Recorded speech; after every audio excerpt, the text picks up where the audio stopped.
至全面網上足球節目，至好玩嘅配搭，至強嘅嘉賓陣容，每週為你分析本地及外國球壇最 update 動向，至高無敵。好，喂，大家好，又翻嚟啦。係啊，第二節嘅至高無敵嘅時間啦。咁今節咧就都幾多嘢睇嘅，幾多唔同嘅片睇啦。咁我哋會有阿仙奴球迷天地啦，同埋有一個台灣足球之旅啦。咁我哋應該去咗阿仙奴球迷天地先啊。係啊，3-0保頓之後，究竟有啲咩發表咧？係啊，打多個先贏啫嘛。咁一個打11個，上個禮拜咪輸咯，唉。每一場波唔同嘅，呢場波冇錯，連攞2場波啦，咁有乜問題咧？想問下，我熱切期待對奧林比亞高斯嘅，係睇下佢今晚點啦，睇下佢點樣嚇今晚。OK， 聽晚啊，係咩 ？OK，去一陣嗰個即係阿仙奴球迷天地嘅時間啦。好，唔該。3台抽水，哇！真係唔得。我哋都有個吉祥物嘅。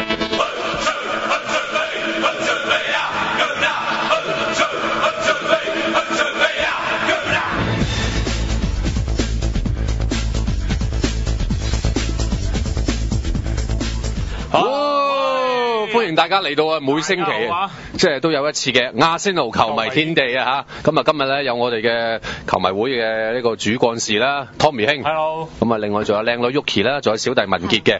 喂 Tommy，一開始我哋想講啲咩嘢咧？我首先就應該問下你，知唔知今日係第幾集先？你次次都問我㗎，我懷疑你唔記得㗎。今日唔係第7集咩？第7集，考你唔到啊！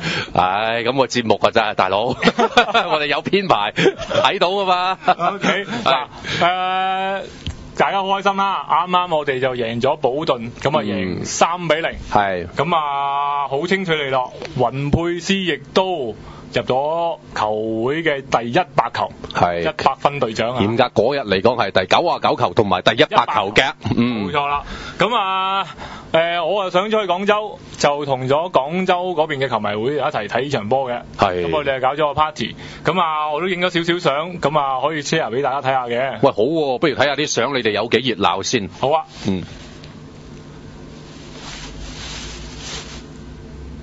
真係啊，果然好熱鬧喎。係啊，咁我哋又喺廣州嘅小山灣度睇啦。咁因為當日廣州又有一個嘅叫做創文活動啊。咦，睇住嗱，你講廣州嗰個區，嗰度係一個屬於咩區啊？即係舊區定？越秀區。越秀區嗰邊。越秀區。係啦，咁啲球迷贏波啦，咁好開心啦。當晚氣氛好好㗎，係非常之好㗎。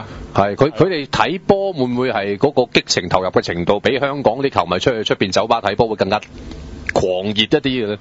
不相伯仲真係啊，真係犀利啊！咁都俾你兜到啊？唔係兜㗎，呢個事實嚟㗎，冇兜。咁其實咧，嗱，今次係屬於係佢哋嘅組織邀請你翻去啊，定係你幫佢哋一齊組織今次嘅睇波 party 嘅咧？其實廣州個球迷會已經成立得都好好㗎啦。咁啊 Mary 啦就係廣州球迷會嘅會長啦，咁佢就負責廣州嗰邊嘅活動嘅。咁佢就我知佢不嬲都有組織嘅，咁我就星期5我就話俾佢聽，我有時間喎，我就想上埋去一齊，即係同埋廣州啲球迷一齊睇波，咁就上咗去。咁我就冇組織，我好輕鬆咁次上去，即係拍囉柚就睇波，跟住就仲好啲贏埋波嚇。係啦，跟住走啊！即係香港就唔同，香港就要自己搞好多嘢咁樣，所以上去我就覺得好舒服嘅。雖然就可能啲人會覺得，哇！你走上廣州睇場波咁樣，好似勞師動眾，但係可以同唔同地方嘅亞洲球迷嘅交流咧，我覺得係值得嘅。特別係咧，其實近年嚟都有好多朋友都越嚟越重視一啲球迷會嘅活動啊，即係入一個球迷會就即係好似叫人入會咁樣啦，即係非常之隆而重之嘅一件事嚟嘅。其實佢哋內地嚟講，譬如話球迷會與球迷會之間，以你所知有冇啲乜嘢嘅存在競爭啊？又或者係譬如一支球隊嘅可以開嚟有幾多個球迷會啊？咁樣樣。其實咧，內地咧，我知廣州都有，例如皇馬有曼聯球迷會咁樣嘅，但係以我所知都係阿仙奴係做得最好嘅，呢個係真嘅，呢個係真嘅。即係好似香港咁都係啦。我唔知呢個，我唔敢講。唔係，其實我都不斷喺度宣揚過嘅，因為特別係都係講翻嗰次，譬如話翻去杭州睇波嗰次咁，即係有個咁完善嘅安排。因為我聽見別家球迷會佢哋自己有啲fans 自己都暗地裏話，唉，你哋好啦，我哋又冇搞得咁好嘅咧，一定咁啊。邊間球迷會咧，我就唔講啊。咁都係當然係一間大會啦，係嘛？咁啊，所以就即係話有組織嘅球迷會咧，咁啊係零舍咧，即係會越嚟越多人去追隨包圍住嘅。咁啊，不論喺香港也好，喺中國嗰度都好，但係廣東省。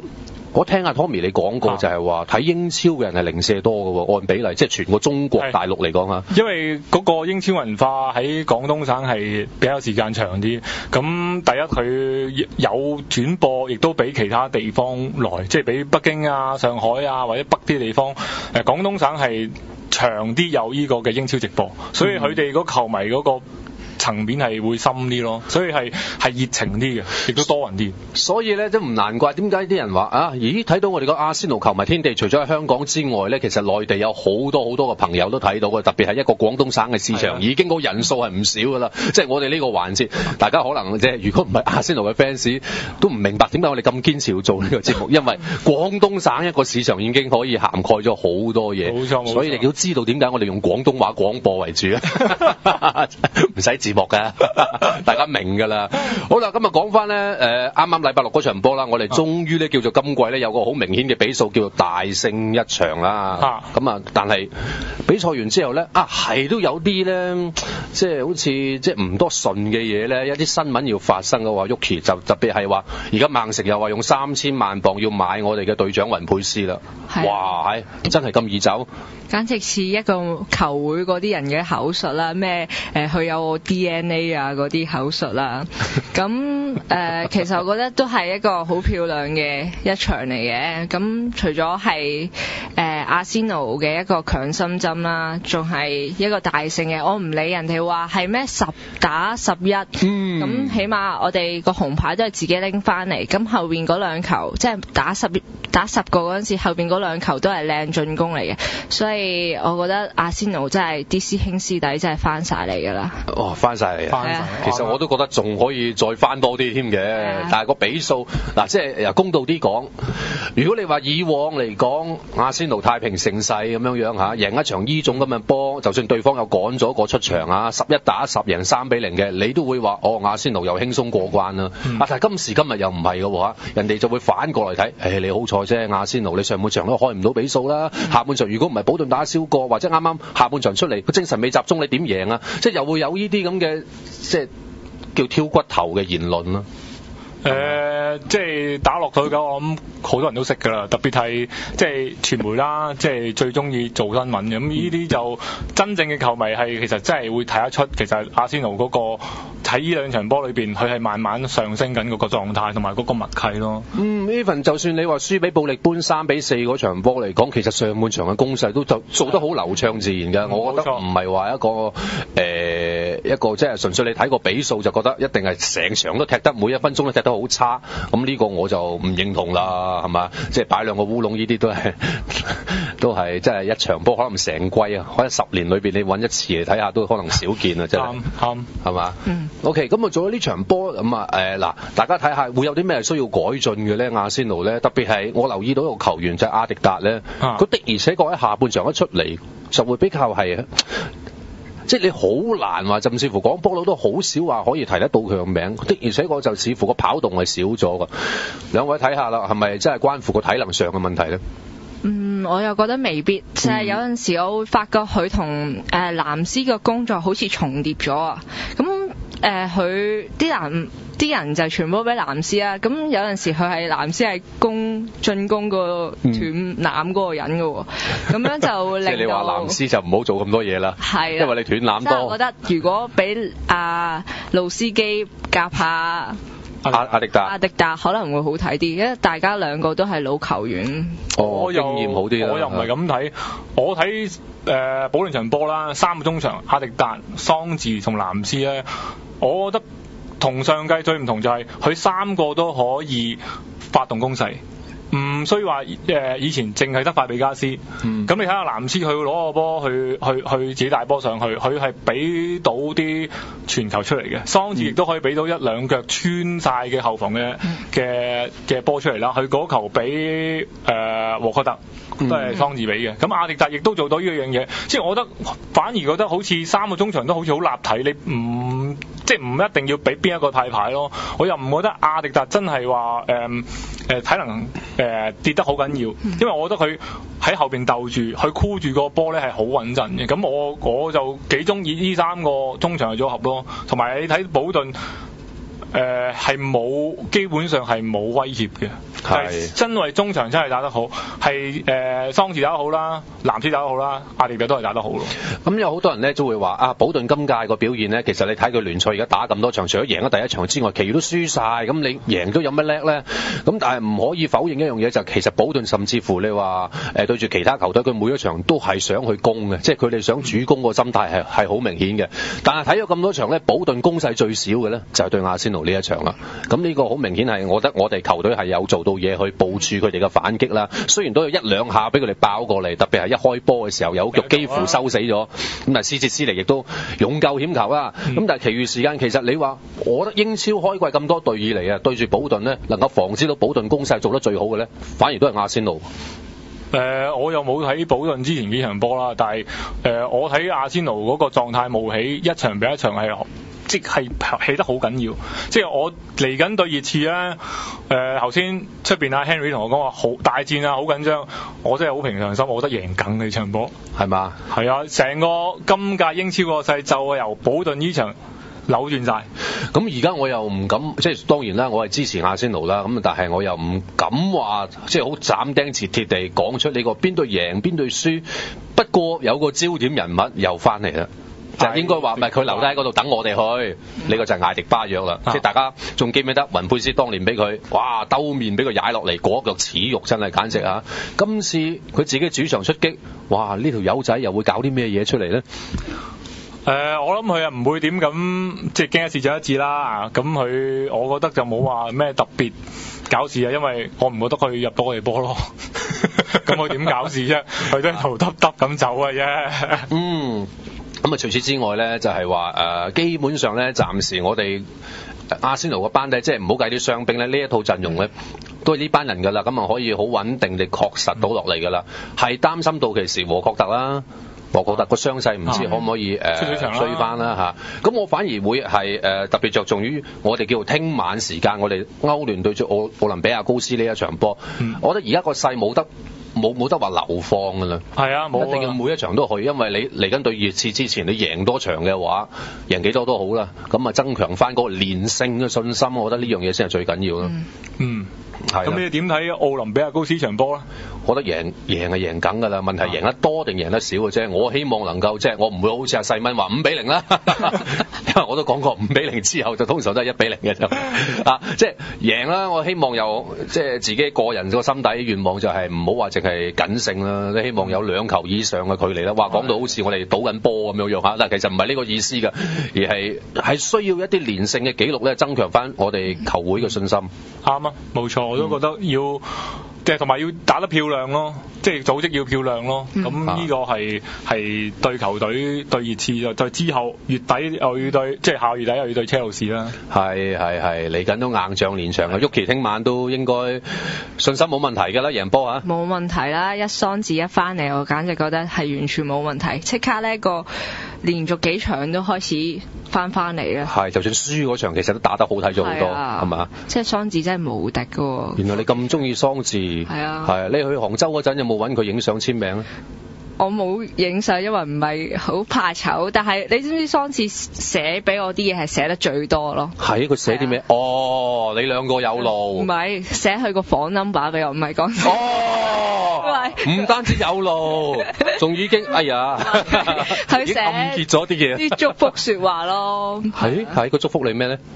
又係老土嗰啲 best wish 嗰啲咯，即係其他都冇寫咁多嘢嘅，但係即係寫到成塊板都係。其實我知道咧，佢個個都唔寫，淨係寫俾你嘅啫。係啊，我都知道。其實隱藏咗個電話 number 或者之類嘅，你翻去抄下。原來呢個黑麥綠人嘅黑麥綠人嘅口味係就係 Yuki。就係啲獨女。好啦，咁啊，今集我哋嘅時間又去到呢度啦，咁喺度預祝咧阿仙奴未來呢個禮拜咧都能夠贏落去，繼續支持阿仙奴，多謝大家，我哋下個禮拜再見，拜拜。嗱，好多人咧以為咧嗰 part 阿仙奴嘅呢個球迷天地係錄影嘅，咁其實話俾你聽係 live 嚟嘅。所以你見到而家仍然係坐翻喺度，咁我而家睇緊有好多留言啦，啲人話我係個盲迷啦，又同我講話，阿仙奴喺袁文傑嘅眼中咧就攞3冠都冇難度啦，我唔係去到咁盲目，而係我話俾大家聽，呢一個係球迷天地嘅節目，你身為嗰隊波嘅球迷，唔通我下下同佢唱對台咩？冇可能噶嘛！你唔中意嘅可以唔睇嘅，咁但係呢個係一個球迷支持球會嘅一個立場嚟嘅。咁喺呢一度，我當然啦，無可否認地，我哋係阿仙奴嘅球迷，我做得呢個節目，我開得呢個環節，我當然有偏於或者偏頗於呢個我哋所謂嘅主隊，我唔會太過中立話阿仙奴下一場就可以打贏巴塞，呢個係冇可能嘅事，係嘛？即係我唔會講啲咁無稽之談，但係你亦都唔好揶揄我。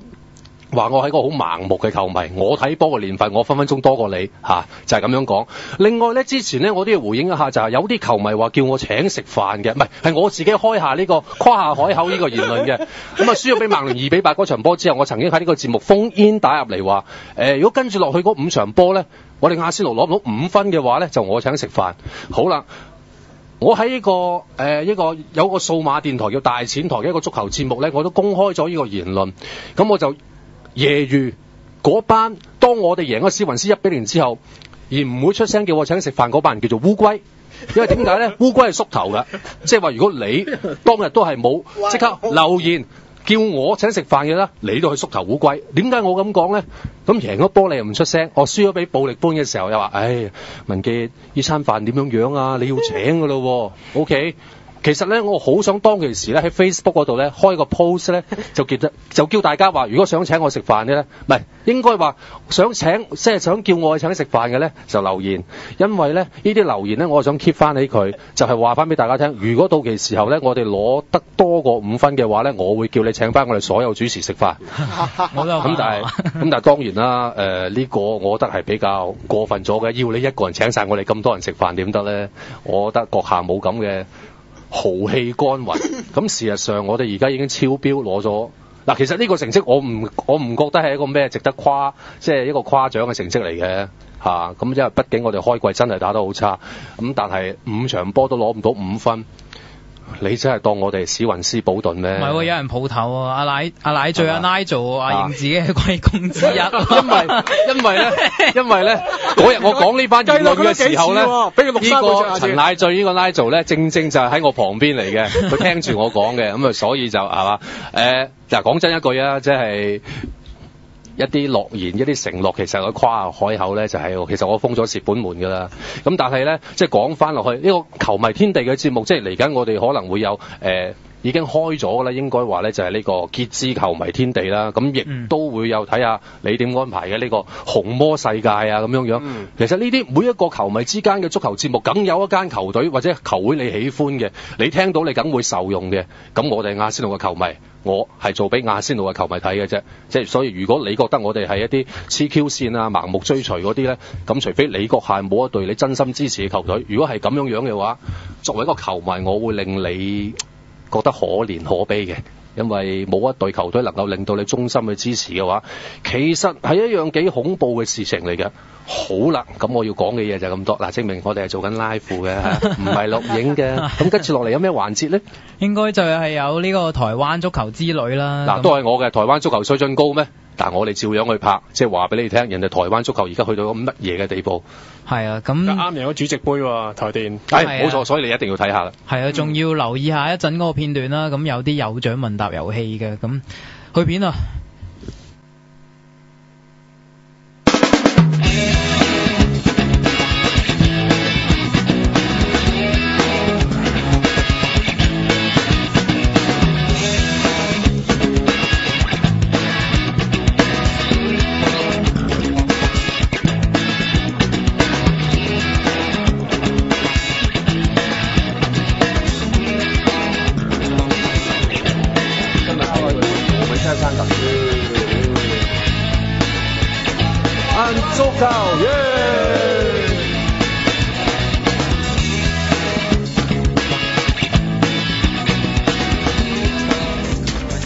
喺7月3號舉行嘅世界盃外圍賽，中華台北喺主場以3-2擊敗馬來西亞，雖然最後都係未能夠晉級啊，咁但係喺當時嘅總教練羅致聰先生帶領嘅底下，就曾經將中華台北喺國際上面嘅排名由170位最高係彈到上去147位嘅。咁不過喺呢個世界盃外圍賽之後，羅致聰教練亦都功成身退啦。咦？咁要快啲揾個新教練咯噃！那我就決定要去找，他也同意了，我們就找了。後來真的有時候是緣分啊，後來找到一個韓國教練，我運氣很好，這個韓國教練正好符合我的要求。啊，他本來就是明星球員，他是攻擊球員，啊，他的防守也看得很好，他又很有熱忱，又會表達。那正好是我要，而且他們韓國那個都是魔鬼式的訓練的哈。盧理事長口中嘅揾到啦，有緣分嘅就係佢。80年代韓國國家隊明星級嘅人馬，有韓國轟炸機稱號，現年50歲嘅李泰豪。佢嘅球會生涯只係代表過一支球隊，就係釜山偶像。咁喺國腳生涯嗰方面，佢代表過南韓國家隊出席大賽無數，包括咗86、90年兩屆嘅世界盃、1988年嘅亞洲盃、奧運會、1986年嘅亞運會。而喺個人榮譽方面，佢不單止入選過全南韓嘅明星陣容，亦都入選過亞洲明星隊嘅陣容，更加係1988年亞洲盃嘅金靴獎。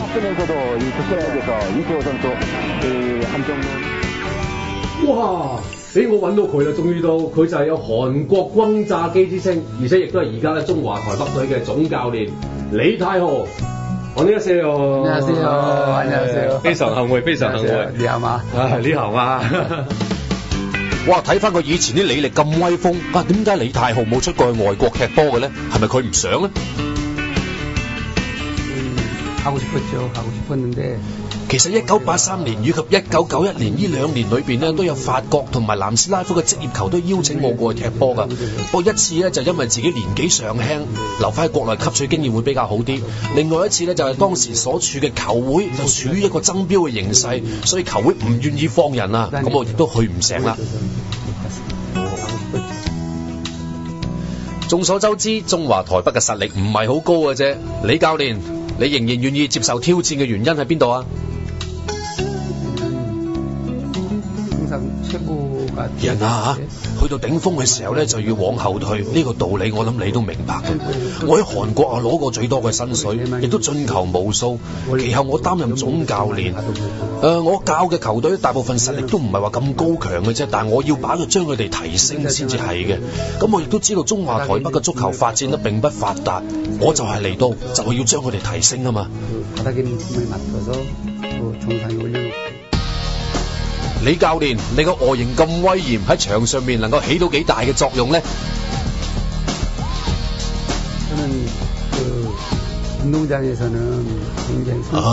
我喺場上面要求球員呢，一定要非常之嚴格啊！如果唔係，球隊又點可以有進步呢？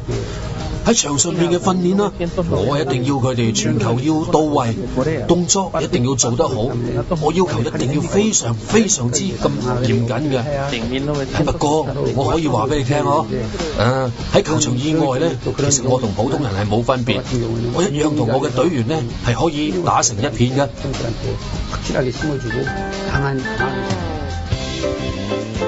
點樣同球隊打成一片？每一次比賽之後咧，應該係需要大家一齊檢討㗎。咁如果贏咗波，亦都好應該去開心下一齊去飲翻杯都好應該㗎。記得喺01年嘅時候，我帶領呢個球會大團市民就攞咗呢個韓國 FA 級嘅冠軍，咁好開心。跟住我哋一齊出去慶功飲酒，每個人都走埋嚟同我敬酒㗎。咁飲到最後咧，因為我飲得最多啦，所以俾佢哋抬翻屋企咯。好啦，教練，你首度領軍嘅時候咧，就帶領中華台北去面對住呢個新加坡國家隊嘅，咁你滿唔滿意球隊嘅表現啊？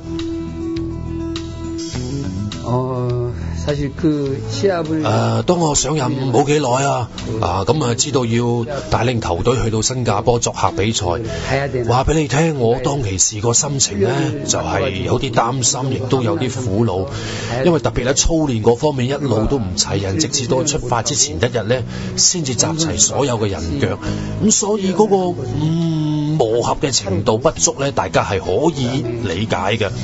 咁去到新加坡比賽嗰陣，老實講，上半場我哋係處於一個穩紮穩打，甚至乎你可以話係一個捱打嘅狀態，表現就唔係話咁好啦。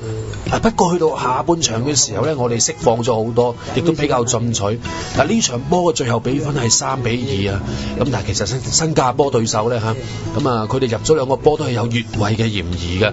不過我哋都明白，佢哋嚟緊將會面對住馬來西亞嘅呢個世界盃外圍賽，所以呢一場波嘅勝利對於佢哋嘅士氣提升係非常非常之咁緊要。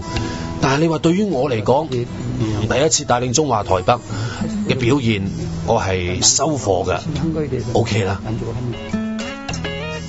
咦，啱啱教練所提到嘅操練唔齊人，其實唔奇怪嘅。我哋香港嘅足球咪又係咁樣。嗱，就呢方面嘅問題，不如又聽聽盧昆山理事長佢點樣嘅睇法。那個球隊有時候放不放人啊？這個也是個問題。那我們這一幕看，在台灣目前，因為我一直跟各球隊講，我們現在距離全世界差太遠，我必須把國家隊大家一定要團結起來，一直把我們水平拉高起來。你把這球員留在這裡，不讓他出去，他不會進步，對你球隊也沒有幫助。所以大家都聽懂，所以大家願意支持。那麼也難免會有一些球員對跟教練可能不是那麼好，他意見不一樣，有時候就比方說哪裡痛不去集訓了，也會有這種情況。那所以老實講，我們有這種情況，那也沒有真的完全解決。哎呀，操練唔齊人啊，操練少人啊睇嚟呢，無論係中華台北啊，以及香港嘅球壇呢，都要徹底地去解決呢一個問題啦。好啦，話說咧，李泰浩教練啱啱去到台灣初步上任嘅時候咧，就曾經自喻為佢係台灣嘅希丁克。咁大家都知道啦，希丁克教練咧，亦都係幫助韓國隊攞到好好嘅成績啦，特別喺世界盃嗰度。唔知佢喺韓國嘅期間，同李泰浩教練之間有過啲乜嘢嘅交流咧？我嗰陣時咧，啱啱咧，亦都係成為咗呢個職業球會嘅教練啦。咁希丁克亦都上任成為國家隊嘅總教練。咁當然啦，我一直都好想向佢請教下嘅。咁佢亦都曾經喺過一啲分享嘅一啲交流心得嘅課程上面咧，同我哋呢班教練一齊咧，就分享下佢嘅任教嘅心路歷程嘅咁樣樣。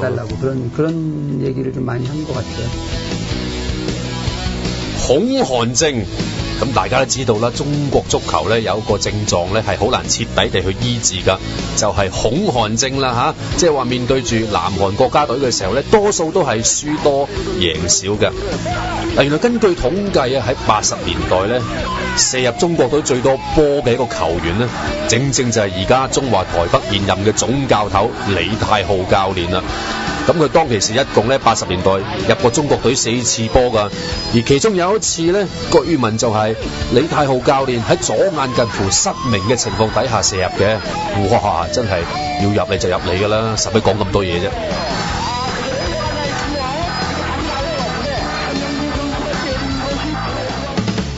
香港職業足球聯賽對韓國人嘅影響又有幾深呢？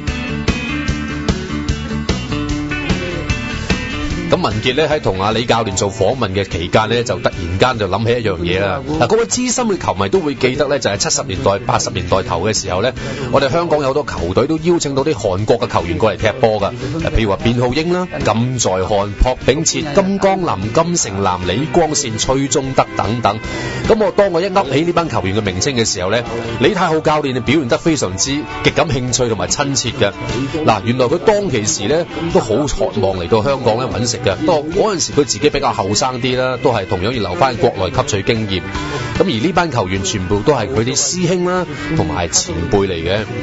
咁佢最重要話咗一樣嘢俾我哋聽咧，就係話其實當其時嘅韓國球員係好想嚟到香港揾食，因為除咗可以攞得到較高嘅人工之外咧，就係香港嘅職業足球亦都擁有好多其他國家出色嘅球員喺度，有好多嘅機會同佢哋去比拼一下。嗱，仲有一樣嘢，我諗各位香港球迷聽完之後都會幾抌心嘅。原來韓國後來發展佢哋嘅職業聯賽，正正就係向我哋香港嘅職業聯賽借鏡嘅。咁但係人哋而家已經係進步過我哋好多啦。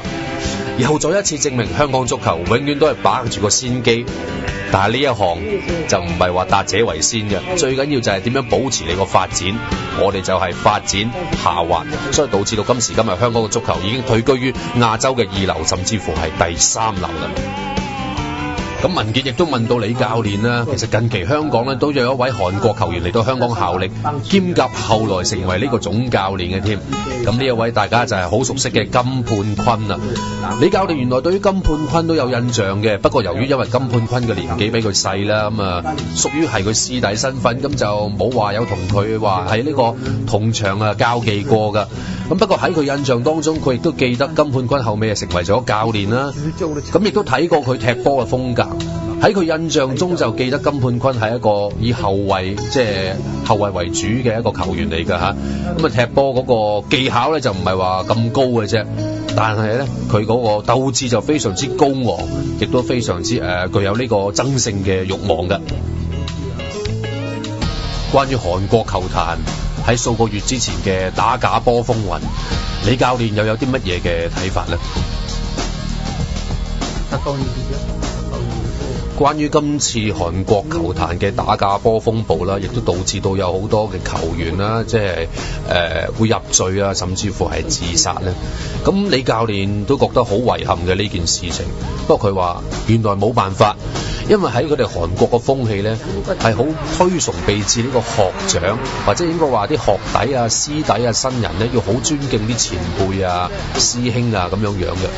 而對於一啲新人或者選手嚟講咧，呢班球員嘅思想咧仲係比較單純啲嘅。咁所以當一啲師兄或者前輩要求到佢哋去做一啲似乎唔係太好嘅事情嘅時候咧，無論班球員清楚與唔清楚都好，對於啲新人嚟講咧都係盛情難卻。有陣時逼不得已唯有照做啦，其實自己都未必係好願意。咁文傑亦都跟住追問咧，就係話韓國足球推行咗呢個即係職業化咁耐啦，應該普遍球員嘅人工都唔低嘅。咁李教練同樣表示好遺憾，今次發生呢個風暴，有問題嘅球員正正亦都係普遍係拎住薪金薪水較低嘅一群球員。咁再加上佢一再重複就係話，佢哋太過即係單純或者係尊重呢個師兄前輩嘅嗰個風氣啊、嗰個諗法啦。咁所以就導致到咧，今次一牽連起上嚟咧，原來整件事係波及咁多嘅球員。咁不過佢最後亦都補充翻嘅就係、經過呢一次嘅大風暴之後咧，韓國嘅職業球壇應該更加循住一個健康穩定嘅路向去發展嘅。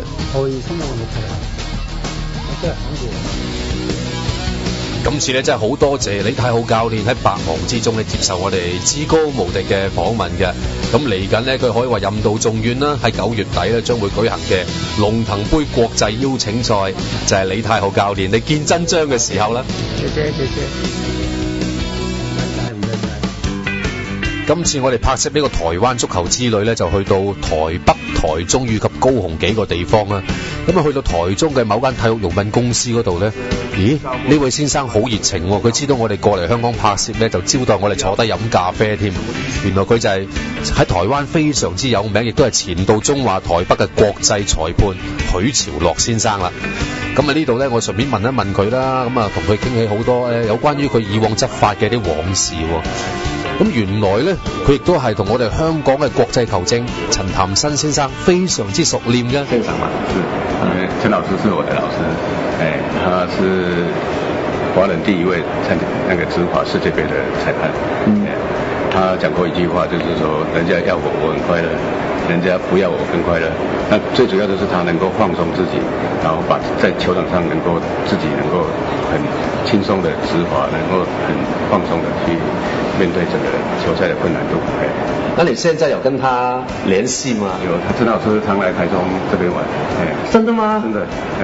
他有時候跟老 A 隊球隊野鳥隊啊來台灣打球啊，就是在那個聖母來過來這邊旅遊。喺台中，除咗俾我哋遇到啱啱嗰位嘅國際裁判許朝樂先生，我嘅好朋友傑拉德亦都帶我去參觀呢一個由佢老友所開設嘅足球館嘅。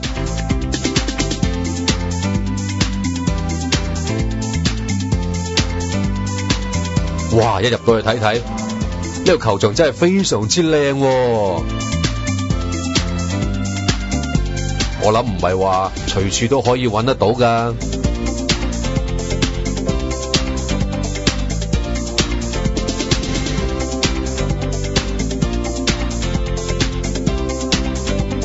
嗱，據佢哋負責人所講咧，原來而家呢個足球館啊，每逢去到週末6日嘅時間咧，俾啲學校啊、團體啊 book 到滿晒㗎。咁而當中其中有啲團體咧，甚至乎遠道係由香港而嚟嘅添。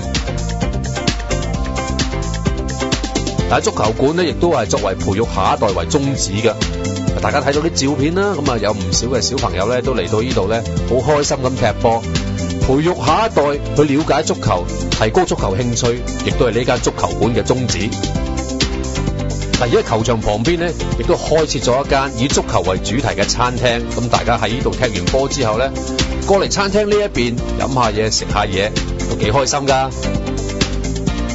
唔信從呢個去季嘅歐聯決賽睇波 party 就可以印證得到。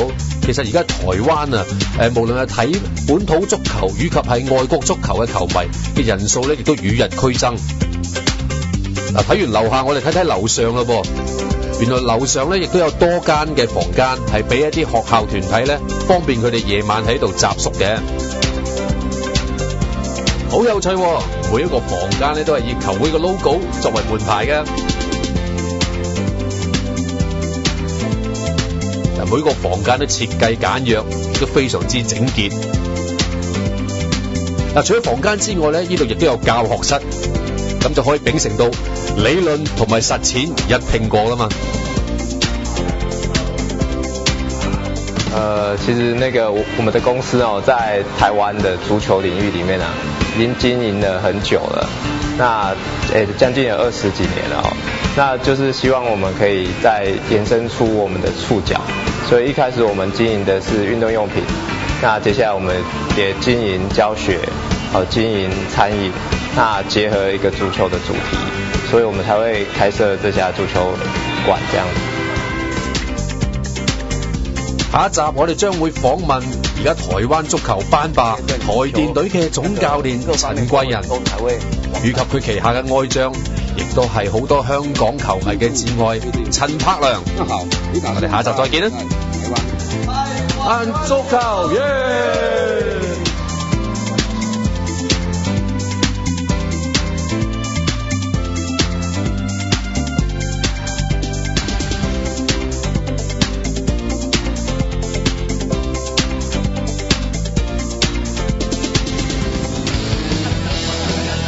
每一集都有禮物送出，而今集嘅禮物就係陳柏良親筆簽名足球一個，想攞就要留意主持人問嘅問題啦。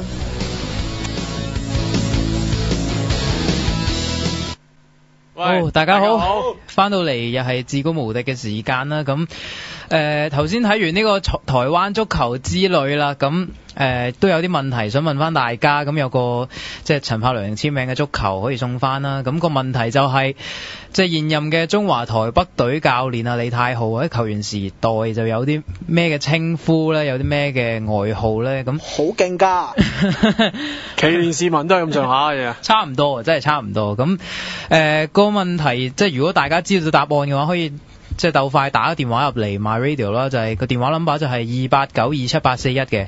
咁而家就去一去廣告先到先得啦，先啦，大家快啲打入嚟啦！但係得一個足球嘅咋。OK， 好，去一去廣告先，啱見。